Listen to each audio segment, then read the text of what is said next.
Alright, and in other piece of news to wrap this episode up, we're going to talk about Eddie Alvarez potentially signing a multi-fight deal with OneFC, One Fight Championship. If you haven't heard of it, it is a different organization that hosts a lot of great fighters, and it's not based off of North America.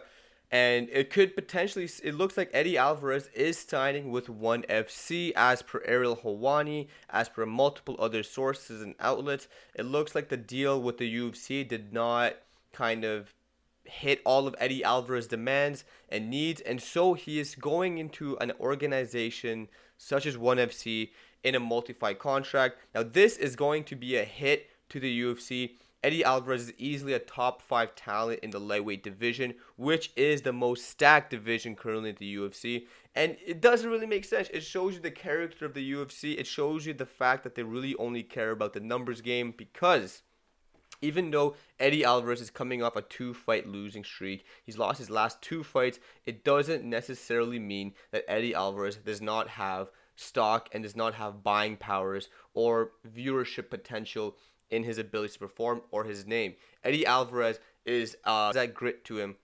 He puts on entertaining fights, and he's clearly a former UFC lightweight champion.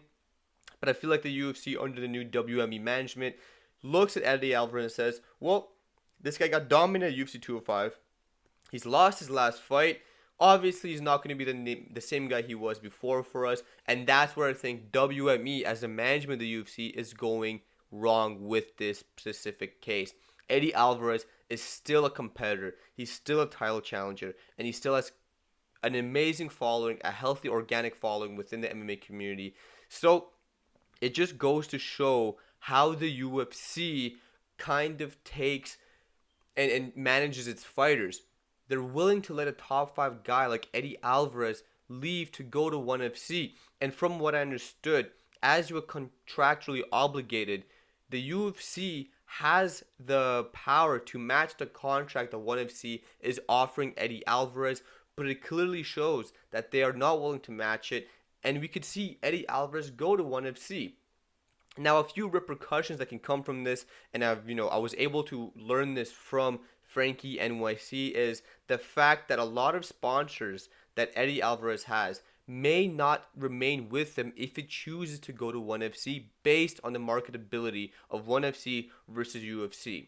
UFC is a much bigger organization. It has a lot more draw power. It's known in North America as mixed martial arts. A lot of people make the mistake, do you do UFC, as if UFC itself is a sport of mixed martial arts, even though it is just an organization that hosts fighters who train in mixed martial arts. Now, a lot of sponsors like the fact that their athlete will compete within the UFC banner, and they can show that, this fighter, one of the best in the UFC, one of the best in the world, holds our product, and they gain, likes and follows and purchases from that, whether that be within the octagon or whether that be outside of the octagon in social media posts, Instagram posts, or commercials, anything like that.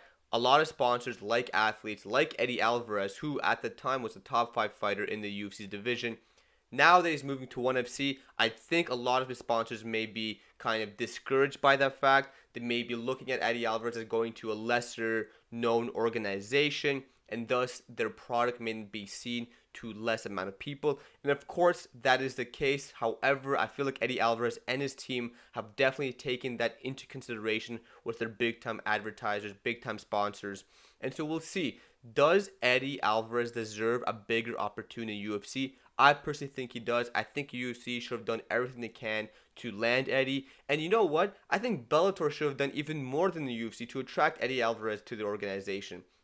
We saw Scott Coker just dismiss the fact that, or the possibility of Eddie going back to Bellator, and I feel like that was a mistake. I feel like Scott Coker with his team, especially with the deal with DAZN, could have signed Eddie Alvarez to a deal and landed him in Bellator. Again, the details of what the contract is, the value of what Eddie Alvarez is asking has not been released, but if Bellator and UFC have refused to pay Eddie, then you know that it's a hefty amount, and you know that ONE FC must be taking this gamble in, or this kind of dent in their financials by paying Eddie what he wants, and they could probably make him the face of the organization. However, I want to know what you guys think. Do you think the UFC should have kept Eddie Alvarez and, fight tooth and nail for him? Do you think Bellator should have done a better job in swooping in and capturing Eddie Alvarez?